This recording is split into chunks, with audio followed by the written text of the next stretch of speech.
Okay, so we're starting off with this F14 playfield. You can see it is almost complete, a little bit beat up. It has some inserts that are coming up, some plastics that are broken, but most of it's there. And you can see on this side the wiring harness is mostly intact. We've got a lot of mechanisms that are missing bits and pieces. We have most of that though. A lot of the solenoids are just left hanging like this. Sorry if my camera work sucks. But the important thing about it is the majority of this is still intact. We've got some broken and cut wires.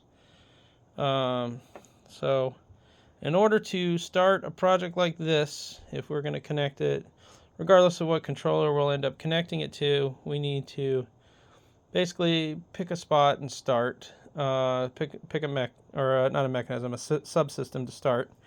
And so I'm going to start with switches because very little else is needed. This is a switch matrix. So you have 16 wires that are going to control 64 switches. You can see the majority of the wires that were cut. I've already pulled them out, pulled the pins out, leaving this connector. And so what I'm going to do is I'm going to splice wires in, starting here where the ones were cut. I'll pin those and I'll get them put into this connector. And after that, I will build the small part of the harness that goes from this connector to the controller board that'll live in the back of the machine, or at the back of the box.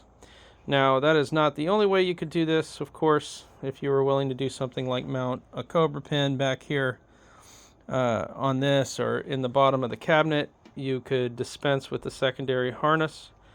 But in my case, I want to be able to take the playfield out easily. I don't want to deal with having a controller in an odd spot.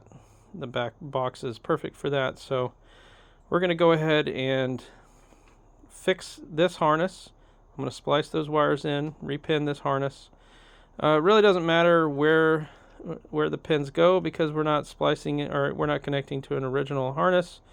So I didn't really care about where I was pulling pins from.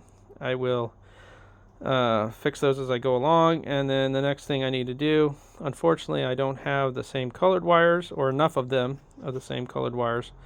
So it's going to be a little ugly. I'm going to use a single color for most of the splicing.